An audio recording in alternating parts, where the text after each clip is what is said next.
솔로몬은 20대에 이스라엘의 왕으로 등극했습니다. 그리고 반대파를 척결하고 통치 기반을 다졌습니다.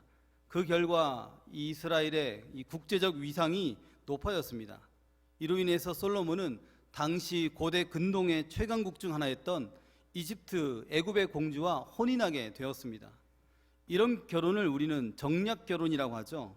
사랑하기 때문에 아니고 국익을 위한 결혼입니다. 이방 여인과 결혼한 것도 문제였지만 정략 결혼이란 것 자체가 하나님을 의지하는 것이 아니라 이방 나라를 의지하려는 인간적인 솔로몬의 모습이 잘 보이고 있다는 점에서 많은 걱정이 됩니다. 아마도 이 20대의 솔로몬의 마음속에는 아버지 다윗과는 비교가 되지 않는다는 생각을 했을 겁니다. 불안과 두려움, 근심, 걱정 이런 것들이 그의 마음속에 아마도 자리 잡았을 것입니다. 그를 바라보는 하나님의 마음이 어땠을까요? 하나님은 이 솔로몬을 보면서 다윗을 생각하셨을 겁니다. 내 마음에 합한 왕 다윗, 그리고 젊었을 때 다윗과 함께한 것 같이 내가 솔로몬과 함께하리라, 아마 그런 생각을 하지 않았을까 싶습니다. 오늘 본문 속에서 하나님은 지혜를 구하는 솔로몬의 삶에 어떻게 일하실지 한번 살펴보고자 합니다. 하나님은 여전히 이 솔로몬을 만나주십니다. 다윗을 만난 것처럼 솔로몬을 만나주십니다. 언제 만납니까? 예배와 기도로 몸부림칠 때 솔로몬을 만나주십니다. 저는 예수님을 만난 적이 있습니다. 꿈속에서요. 혹시 꿈속에서 주님을 보신 적 있습니까? 빨간 띠를 두르신 예수님, 주일학교에 선생님으로 오신 예수님, 그런 분들, 그런 예수님, 그 예수님이 잘 모르겠지만 어쨌든 우리가 꿈속에서 그런 분을 본다면 예수님이구나, 빨간 띠를 두르신 예수님, 그런 생각을 할 겁니다. 저희 첫째가 이제 어렸을 때 그런 빨간 띠를 두르신 예수님을 꿈속에서 한 두세 번 보았거든요. 저도 또 예수님을 봤습니다. 꿈속에서 만난 그 예수님은 정말 빛이 환했거든요. 그래서 저를 대적하려는 그 나쁜 이 어둠의 세력들을 다 물리치고 그 예수님께서 저를 어깨에다가 딱 손을 얹고 히히하면서 웃으시면서 저를 그 어두컴컴한 데에서 건져내신 그 예수님, 그 꿈을 꾼 적이 있습니다. 근데 그것보다 더 인상적이었던 것은 그분이 타고 온 것, 그것이 너무 신기했습니다. 택시를 타고 오셨는데요. 택시 그 번호판이 십자가 빨간색이었습니다. 그래서 예수님도 택시를 타시는구나. 그렇지 않죠, 그렇죠? 인상적이었습니다. 20년이 지났는데도 그 택시를 잊을 수가 없습니다. 오늘 솔로몬이 꿈속에서 하나님을 뵙게 됩니다. 열왕기상 3장 3절입니다. 함께 읽겠습니다. 솔로몬이 여호와를 사랑하고 그의 아버지 다윗의 법도를 행하였으나 산당에서 제사하며 분향하더라. 솔로몬이 아버지 다윗처럼 하나님을 참 사랑합니다. 여호와를 사랑했습니다. 또한 다윗의 법도를 행하였으나, 이 말은 하나님의 말씀대로 순종하는 삶을 살았다는 것입니다. 당시에는 성전이 아직 건축이 되지 않아서 산당에서 제사를 지냈거든요. 이 솔로몬은 기브온의 가장 큰 산당에서 1000번제를 드렸다라고 말하고 있습니다. 1000번제는 1000마리의 번제를 가리킵니다. 매우 많은 수의 그 제물을 하나님께 드렸다는 말입니다. 아마도 이게 하루 이틀 만에 다 드린 게 아니고 수년에 걸쳐서 드려진 게 아닐까 생각이 됩니다. 이것이 이 하나님의 그 사랑에 대한 솔로몬의 표현 방식이었습니다. 하나님, 제가 할 수 있는 것은 이것입니다 하면서 예배로 하나님께 나아갔다라는 것입니다. 솔로몬은 왕이 된 후 뜨겁게 이와 같이 예배와 기도로 하나님 앞에 나아갔습니다. 하나님을 만나며 말씀대로 살기 위해 몸부림쳤다는 것입니다. 우리의 기도의 기품이 하루아침에 이루어지는 게 아니지 않습니까? 공예배를 온전히 드리는 것, 올해는 공예배를 하루도 빠짐없이 잘 드려야겠어 다짐하지만 그게 온전히 잘 되진 않는 경우가 있거든요. 또 틈틈이 하나님 앞에 늘 기도하는 자리에 나아갈 거야, 그리고 특별히 새벽에 깨워서 새벽기도 드려야지, 그런 마음가짐을 늘 마음에 먹습니다. 그런데 이와 같이 예배와 기도 드리는 것, 특별히 그냥 드리는 게 아니라 진정과 신령으로 예배를 드리고 간절한 마음으로 기도하는 것, 그거 해보면 다 아시겠지만 쉽지 않습니다. 그럼에도 하나님을 만나기 위해서 우리가 취할 수 있는 가장 최고의 몸부림은 예배와 기도입니다. 목회자가 취할 수 있는 가장 최고의 몸부림도 예배와 기도입니다. 마찬가지로 하나님께서 부르셔서 택한 백성들, 성도 또한 취할 수 있는 최고의 몸부림 또한 예배와 기도입니다. 불안과 초조함, 두려움, 근심, 걱정, 20대의 솔로몬이 그렇게 몸부림을 쳤다면 오늘을 살아가는 우리도 하나님 앞에 때를 쓰는 것이 아니라 몸부림을 쳐야 합니다. 그렇게 하자 어떤 일이 일어났습니까? 전능하신 하나님이 찾아오셨습니다. 솔로몬의 꿈에 나타나 말씀하십니다. 5절 상반절입니다. 기브온에서 밤에 여호와께서 솔로몬의 꿈에 나타나시니라. 아멘. 사랑하는 여러분, 여러분들은 지금 무엇을 위해서 몸부림치십니까? 저와 여러분들이 우리를 찾아오신 주를 만날 수 있는 최고의 방법을 잘 알고 있음에도 불구하고 우리는 이 예배와 기도에 몸부림치는 것에 익숙하지 않습니다. 그런데 올 한 해에는 한번 함께 시도해 보면 좋을 것 같습니다. 내가 하나님 앞에 떼쓰지 않고 몸부림치겠노라. 그냥 몸부림이 아니라 예배와 기도로 하나님 앞에 몸부림을 쳐서 하나님을 만나겠노라. 인격적인 주님을 경험하겠노라. 그렇게 다짐하는 저와 여러분들이 되기를 소망합니다. 이와 같이 하나님은 예배와 기도로 말미암아 몸부림칠 때 우리를 찾아오십니다. 그리고 하나님의 나라와 의를 위해서 기도할 때 주님께서는 기뻐하십니다. 두 번째는 하나님의 마음에 쏙 드는 기도 내용을 감탄하신다 또는 기뻐하신다. 하나님은 그걸 기뻐하십니다. 어떤 내용이기에 하나님께서 기뻐하실까요? 솔로몬은 나름대로 지혜를 가진 사람이었습니다. 물론 이것은 인간적인 지혜입니다. 하늘로부터 내려온 지혜, 하늘의 지혜는 아닙니다. 아버지 다윗이 아들 솔로몬의 지혜를 나름 인정했습니다. 아버지보다 아들을 잘 아는 사람이 없죠. 열왕기상 2장 6절에 다윗은 죽기 전에 이 솔로몬에게 요압의 처분을 맡깁니다. 그때 이 다윗이 말합니다. 내 지혜대로 행하라. 요압은 뛰어난 군대 장관이었자 지휘관 그리고 영향력이 막강했습니다. 다윗이라면 충분히 요압을 정리할 수 있었는데 20대에 막 왕이 된 솔로몬의 상대로는 요압이란 인물이 벅찼습니다. 그럼에도 솔로몬은 그의 지혜대로 요압을 정리했습니다. 이것뿐만 아니죠. 이 아도니아의 반란을 모의한 이 아비아달 제사장을 추방했습니다. 그리고 시므이를 죽여 왕정을 튼튼하게 했습니다. 솔로몬은 아버지가 인정해 줄 정도로 지혜로운 사람이었습니다. 그럼에도 솔로몬이 가장 중요시했던 것은 이스라엘의 왕은 자신이 아니라 하나님이란 사실을 자기 또한 확신했다는 것입니다. 다윗도 마찬가지죠. 아버지 다윗도 왕관을 쓴 사람은 비록 나 있지만 이 땅의 참된 주인은 우리 하나님이라는 사실을 다윗은 한순간도 잊지 않았습니다. 아마 다윗의 그 신앙이 아들에게 물려온 것은 아닐까, 다윗의 그 신앙 교육이 아들에게 이 영향을 끼친 건 아닐까 생각이 됩니다. 하나님의 무궁무진한 지혜, 그 하나님의 지혜를 이 솔로몬은 간절히 구했던 것입니다. 솔로몬이 잘 알고 있던 것은 모든 힘의 출처가 오직 하나님께로부터 나온다는 사실을 너무나 잘 알았습니다. 오늘을 살아가는 우리의 힘의 출처 어디입니까? 우리의 능력의 출처 어디입니까? 은혜의 출처 어디입니까? 그것은 하나님이십니다. 다른 것 구해도 아무것도 나오지 않습니다. 어르신들이 좋아하는 그 트로트 있죠, 트로트. 저는 트로트를 그렇게 좋아하진 않거든요. 저희 어렸을 때 아버지, 어머니, 삼촌 트로트를 너무 좋아했거든요. 월남에서 돌아온 김상사 잊을 수가 없습니다. 왜 돌아와가지고 그렇게 나를 힘들게 했나. 좀 안 돌아와도 되는데.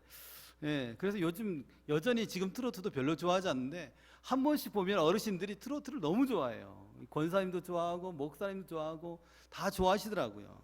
근데 트로트를 들어보면 허무해. 마음이 허전하고 옛날에 어렸을 때 그때는 즐거웠는데 지금은 들으면 공허하더라고요. 아, 여기에 생명이 없구나. 생명이 없기 때문에 공허하구나. 그런 생각을 이제 하게 되었습니다. 우리의 힘의 출처는 하나님이십니다. 여호와를 앙망하는 자가 되어야 합니다. 하나님의 말씀을 듣고 지키는 사람이 되어야 됩니다.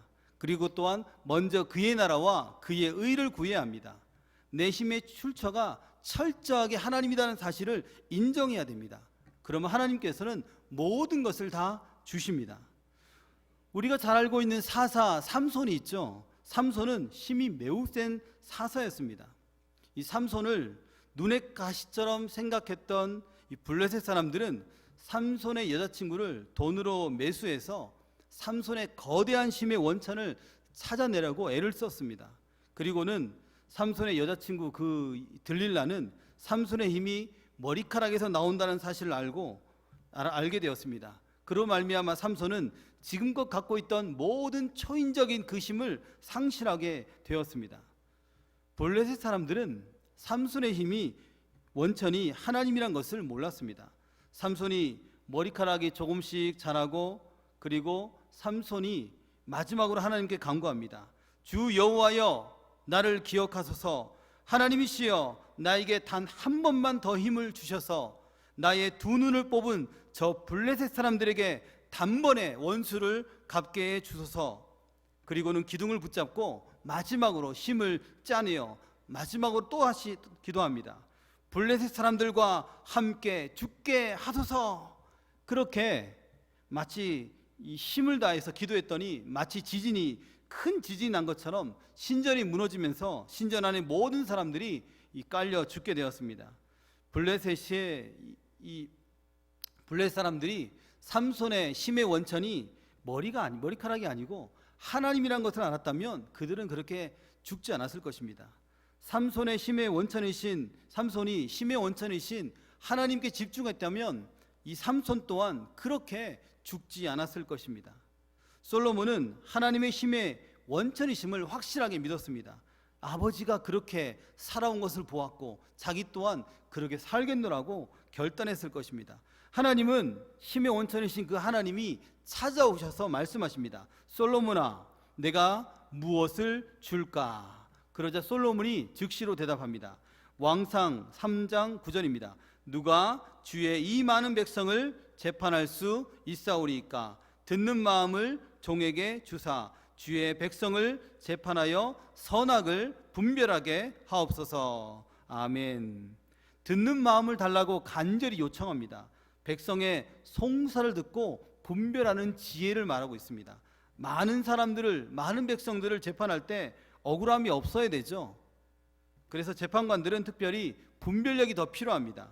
듣는 마음이 필요한 것은 자기를 위한 것이 아니라 순전히 하나님의 백성, 이 이스라엘 백성들을 섬기기 위한 것이다라는 것입니다. 기도를 듣고 나서 하나님의 반응은 또 어떠했습니까? 왕상 3장 10절입니다. 솔로몬이 이것을 구하매 그 말씀이 주의 마음에 든지라. 아멘. 마음에 쏙 드는 겁니다. 다윗도 내 마음에 쏙 들었는데 다윗의 자녀 이 솔로몬도 내 마음에 쏙 드는 겁니다. 솔로몬의 예배와 기도, 하나님께서 그걸 기뻐하셨죠? 그 내용 또한 하나님의 마음을 기쁘시게 했다라는 거 말하고 있습니다. 마태복음 6장 33절입니다. 그런즉 너희는 먼저 그의 나라와 그의 의를 구하라. 그리하면 이 모든 것을 너희에게 더하시리라. 아멘. 사랑하는 여러분, 전능하신 하나님이 우리의 힘의 원천이십니다. 우리는 우리를 사명을 잘 감당할 수 있도록 마땅히 지혜를 구해야 됩니다. 능력을 구해야 됩니다. 물질을 구해야 됩니다. 하나님의 나라와 의를 먼저 구해야 됩니다. 그렇게 되면 힘의 원천이신 하나님께서 우리의 기도를 흡족히 받으시고 기뻐하실 줄 믿습니다. 하나님은 예배와 기도로 몸부림치는 솔로몬을 찾아오셨습니다. 그리고 하나님의 나라와 의를 위해 기도할 때 솔로몬의 기도를 기뻐하셨습니다. 그리고 마지막은 하나님은 지혜를 구하는 자에게 지혜를 주신다는 것입니다. 다윗이 청소년 시절 이 골리앗과의 대결 잘 아시죠? 이 대결로 일약 스타가 되었다면 솔로몬은 20대 초반에 이 재판으로 말미암아 일약 스타가 되었습니다. 당시 솔로몬의 그 재판은 그때나 지금이나 센세이션을 일으키기에 충분했다 했습니다. 그 내용이 이거죠. 어느 날 두 여인이 한 아기를 서로 자기 아기라고 우기며 왕을 찾아왔습니다. 이 여인들은 3일 간격으로 아이를 낳았습니다. 근데 한 여인이 밤에 자기 아이를 눌러서 그만 아이가 질식해 죽고 맙니다. 사망 사건이죠. 사망 사건입니다. 그러자 이 여인이 죽은 아이와 다른 여인의 아기를 몰래 바꾸어 버렸습니다. 바뀐 줄 모르고 죽은 아이를 품고 자고 있는 이 여인, 그 여인이 새벽에 일어나 본즉 아기가 죽어 있는 겁니다. 그런데 문제는 그 아기가 자신의 아기가 아닌 거죠. 당황의 연속이었습니다. 그때서야 다른 여인에게 찾아가서 내 아기를 내어놓으라고 호통을 칩니다. 그래서 바꿔치기 한 여인은 그런 일이 없다, 나는 그렇게 하지 않았다라고 말하면서 잡아 뗐습니다. 결국에는 이 문제가 해결이 안 돼서 왕 앞에까지 나오게 된 것입니다. 요즘 같으면 친자 검사로, 그렇죠, 며칠 만에 결과가 나오겠지만 그 당시에는 그런 기술이 없었습니다. 이 하나님의 지혜를 받은 솔로몬, 그는 어떻게 판결했습니까? 신하를 불렀습니다. 그리고 아이를 칼로 반을 잘라서 나누어 주라고 했습니다. 그러자 진짜 엄마는 마음에 불이 붙는 것 같다, 그리고 마음에 불이 붙으니까 내가 양육권을 포기하고 가짜 엄마에게 양보했습니다. 그러나 가짜 엄마는 내 것도 되게 말고, 그리고 내 것도 되게 말고 나누어 주라고 했습니다. 죽이라는 거죠. 뭐 내 새끼 아니니까 반 갈라서 나누어 먹자. 왕상 3장 27절입니다. 왕이 대답하여 이르되 산 아이를 저 여자에게 주고 결코 죽이지 말라, 저가 그의 어머니니라 하매. 솔로몬의 현명한 판단, 이 판단은 자신의 지혜가 아닌 하나님께로부터 지혜로 말미암은 것입니다. 오늘날도 솔로몬의 재판이 센세이션한 것은 하나님께서 그에게 지혜를 주셨기 때문입니다. 솔로몬이 기도할 때 하나님이 말씀하십니다. 열왕기상 3장 12절에 내가 내 말대로 하여 내게 지혜롭고 총명한 마음을 주노니. 이 솔로몬에게 하나님께서 이 은혜를 주시는 겁니다. 지혜로운 마음을, 총명한 마음을 준 것입니다. 열왕기상 5장 12절에 여호와께서 그 말씀대로 솔로몬에게 지혜를 주신 거로 라고 말하고 있습니다. 오늘 이 솔로몬에게 주신 지혜는 히브리어로 호크마입니다. 사물의 본질을 파악할 수 있는 능력, 사리를 밝게 분별하는 능력, 이 능력을 하나님께서 솔로몬에게 내려주신 겁니다. 그리고 하나님께서는 솔로몬에게 당부를 합니다. 다윗의 길로 나아가라. 다윗의 길로 나아가라. 하나님 말씀을 지키라는 거죠. 하나님 마음에 합당한 대로 삶을 살라는 겁니다. 그러면 내 날이 길리라 라고 말씀하십니다. 솔로몬이 받은 소유와 명예를 오랫동안 유지하는 길은 주님의 명령에 순종하느냐, 또한 순종하지 않느냐, 거기에 달려있다고 하나님께서 말씀하셨습니다. 결론을 맺겠습니다. 사랑하는 여러분, 하나님은 솔로몬을 만나주시고 솔로몬의 기도를 기뻐하시고 솔로몬에게 지혜를 주셨습니까? 솔로몬이 무엇을 했습니까? 예배와 기도에 몸부림쳤다는 것입니다. 그리고 하나님의 나라와 의를 구했고 지혜를 구했다는 것입니다. 오늘을 살아가는 우리도 마찬가지입니다. 하나님은 우리가 예배와 기도에 몸부림칠 때 만나주시고 하나님의 나라와 의를 구할 때 기뻐하시고 또한 지혜를 구할 때 지혜를 충만하게 우리 가운데 내려 주십니다. 우리가 잘 알듯이 성령은 지혜의 영입니다. 누구든지 성령 충만을 받으면 이와 같이 지혜로운 하나님의 사람의 삶을 살 수 있습니다. 이사야 11장 2절입니다. 같이 한번 읽겠습니다. 그의 위에 여호와의 영 곧 지혜와 총명의 영이요 모략과 재능의 영이요 지식과 여호와를 경외하는 영이 강림하시리니. 아멘. 사명을 감당하는 우리 모두에게 이런 하나님의 지혜가 충만하게 임하기를 소망합니다.